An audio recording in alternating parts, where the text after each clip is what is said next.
Good morning, and welcome to another recorded lecture for the 405 class. We will send this to you by way of email and post it as soon as we can as well on the website. I will be attending the Society for Cross-Cultural Psychology in Jacksonville, Florida, where I'll have the opportunity to meet some prior students and discuss, among other things, the future of the internationalization of psychology, which we'll talk a little bit about in class later today, as I'm recording this on Tuesday morning. And also, we're presenting a paper on how I view the future of psychology in a more expansive way than historically has been considered. So apologies for missing class, and I hope that things go well for you as you continue pursuing your paper. Today we're going to discuss sort of a difficult topic, at least in my perspective, and that is the idea that thinking in psychology has strong roots associated with Christianity. And just for backdrop purposes, let's begin to discuss for a few moments the idea that prior to the development of science as a foundation for psychological thought, there was the idea that spiritual perspectives could play a significant role. And as a matter of fact, if you look at the history of Western thought, it's highly influenced by Christian thinking that begins soon after Jesus and has continued until fairly recently. One of the main considerations is, whereas we may not necessarily adapt or accept the ideas of Christianity as espoused by, among others, Jesus Christ, one of the things that we do accept is some of the fundamental concepts that have seeped in to affect other ways of thinking, including, but not limited to, the interface between Greek and Roman thought in the development of modern day perspectives of how we view how the world and how the person thinks. And what I want to do is take a moment and just step back and suspend our own personal judgments, including my own, and trying to figure out how this came to be. And why is it that these kinds of thinkings are important in our modern day view of behavior, thinking, and of course of psychology? Even though I personally have difficulties with the idea that a belief system is necessary to understand how we think, it is important to know that this belief system was started approximately 2,000 years ago, and it may be of some value to take a moment and think about what is it that has been of value to us for approximately 2,000 years. And that is a code of conduct that basically provides a foundation for how we behave. And the question before us is, what is that code of conduct, and how is it that has come to be? We believe in certain kinds of things.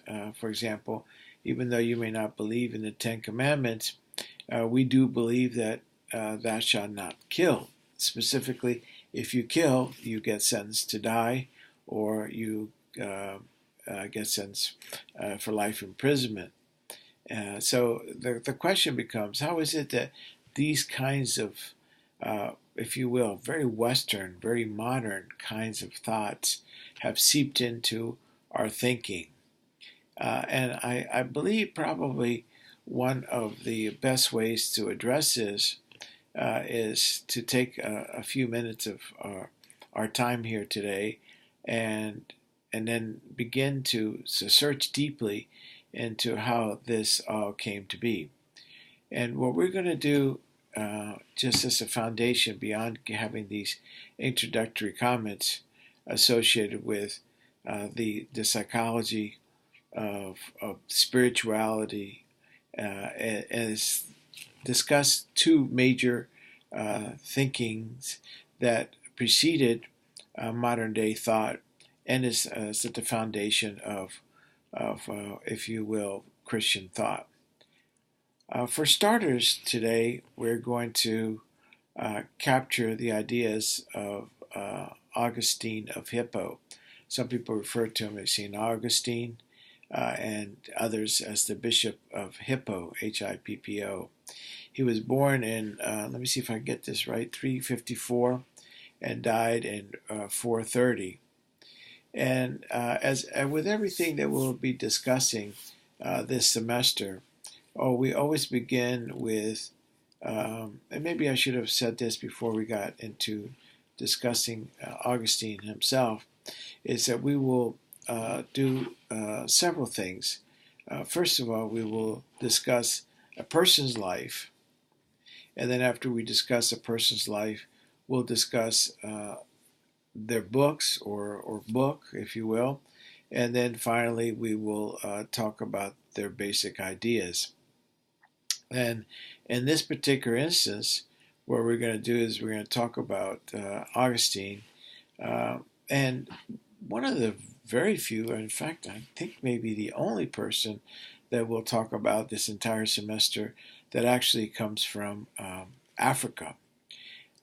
He was born in what you and I might call Carthage, or the northern central Africa on the coast of the Mediterranean.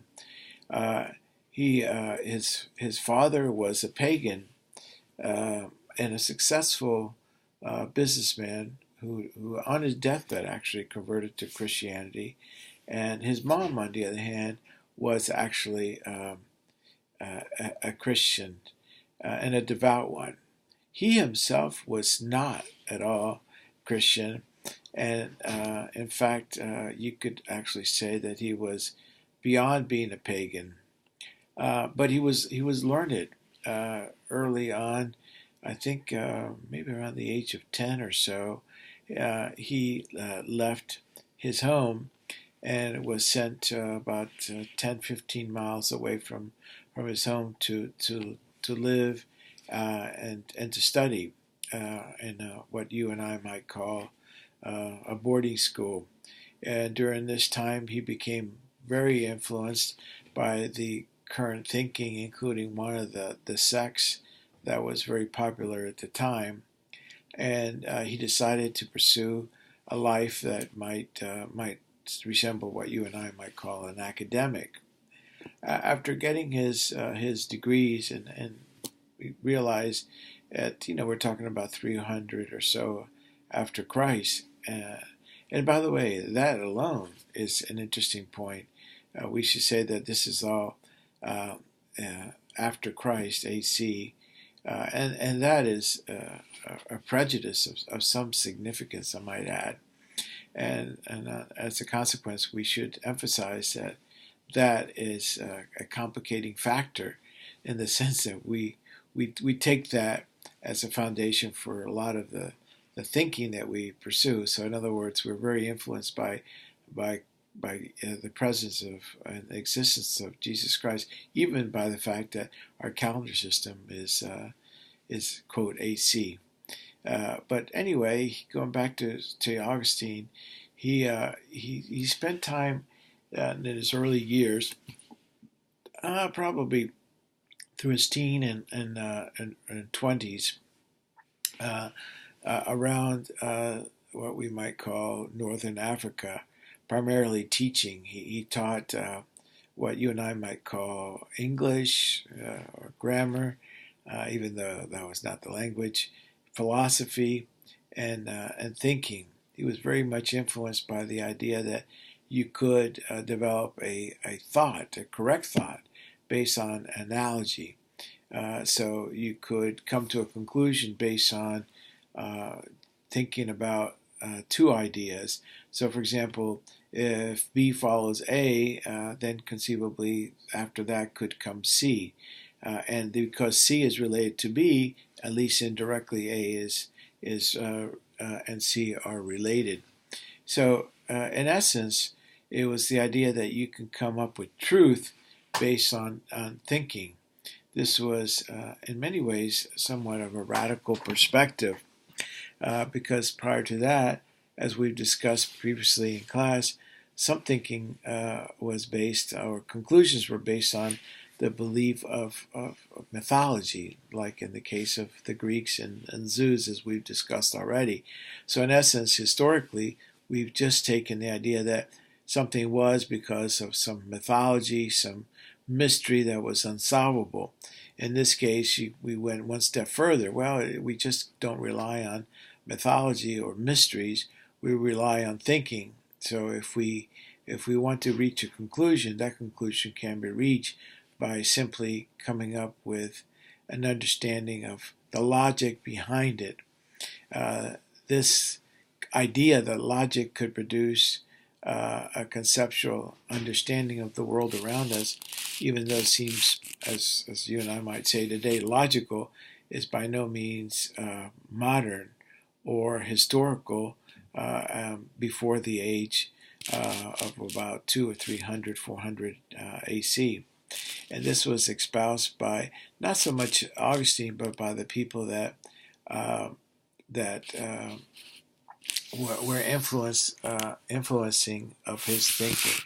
He traveled, as I mentioned, and he spent some time in Rome. And at that time, the beginning of what you and I might call classes or quote higher education had begun to occur. And fascinating, the way things worked is that you taught a course, and at the end of the course, the students would pay you. And during his time in Rome, which he thought was at that period of time the pinnacle of thinking, in other words, he basically crossed the Mediterranean to get there.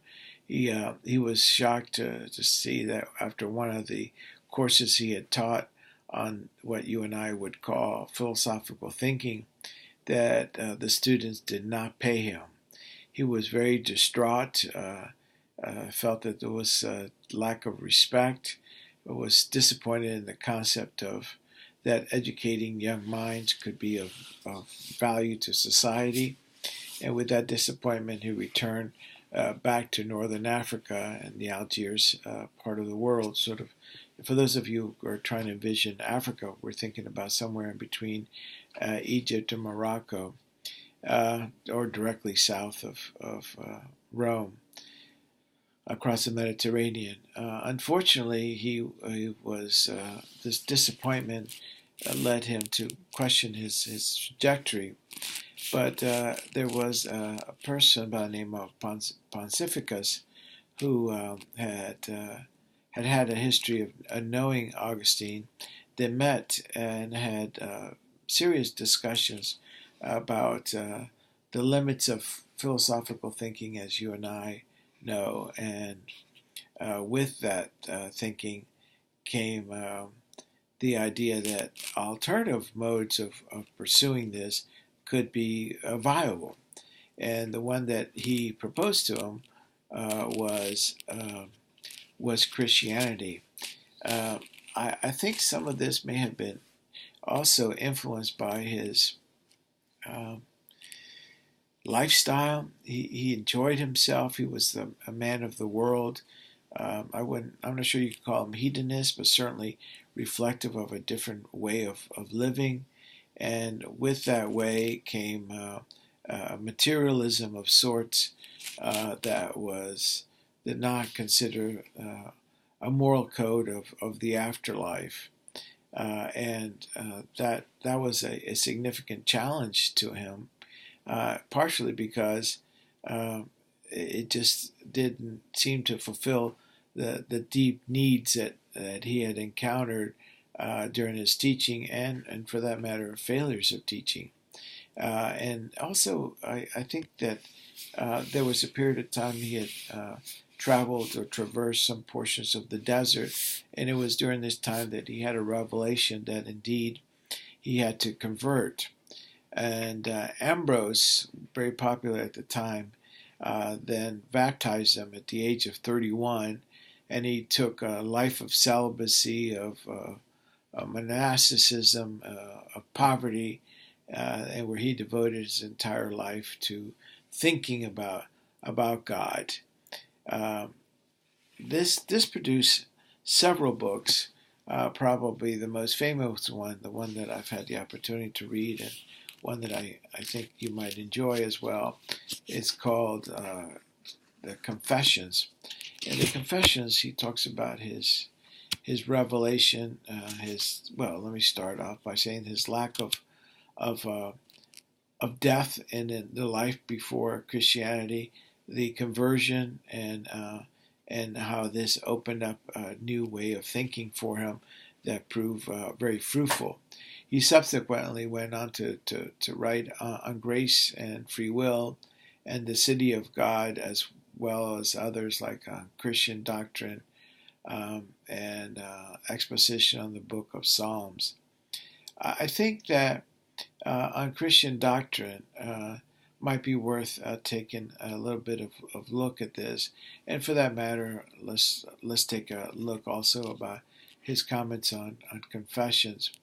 I think the comments on confessions I think bear a moment of discussion before we talk about what often people think of Augustine's idea, and that is that a life in the pursuit of thought is and answers is viable, and sadly, unfortunately, it's viable, but often economically not very good. It was for Augustine, but I think maybe the more important one is that a life of thought and a life of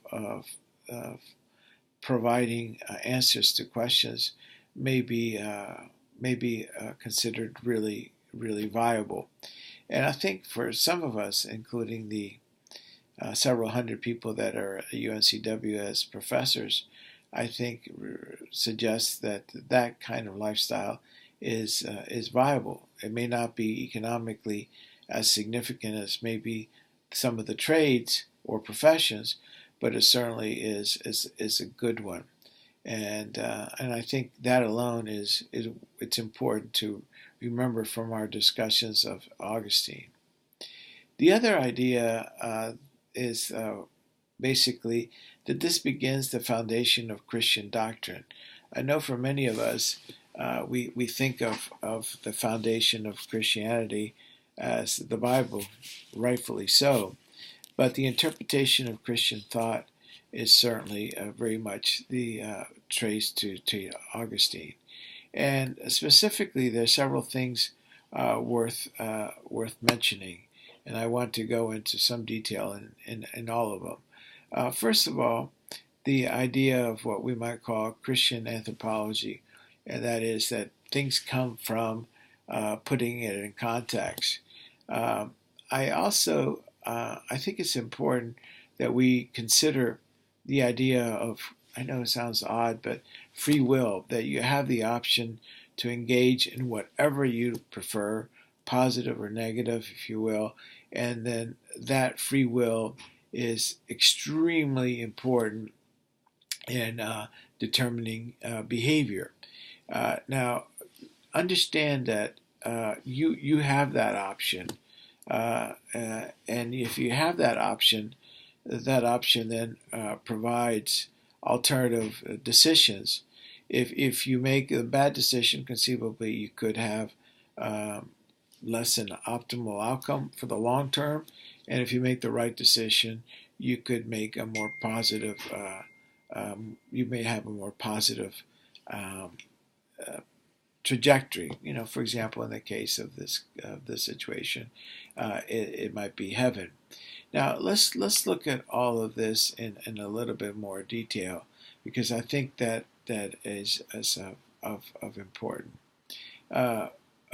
First, I think that's most important to all of this is that we are theoretically a child of God, and we're given the idea, or we're here partially because we are here to provide a positive reflection on all of this.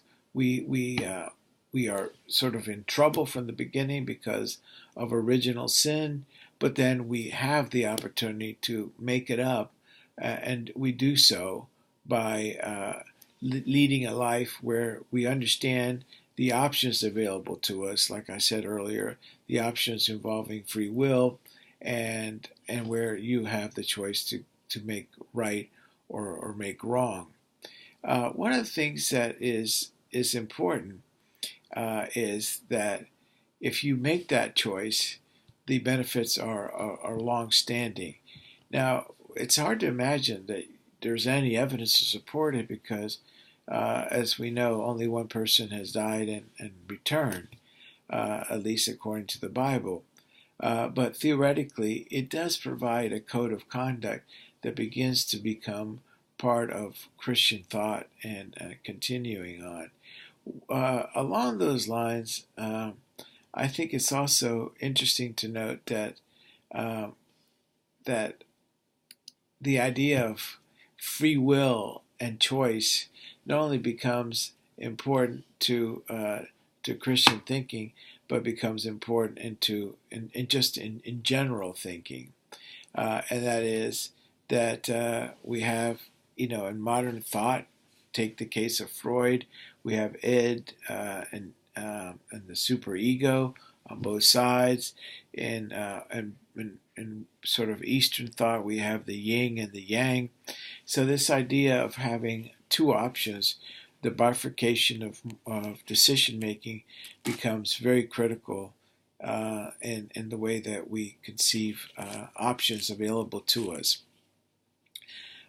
For better or worse, the ideas of Augustine are not only critical to Christianity, but also critical to Western thought. But it's not really until we get to the next person that I want to spend some time talking about that I think becomes much more interesting, and that's St. Thomas Aquinas.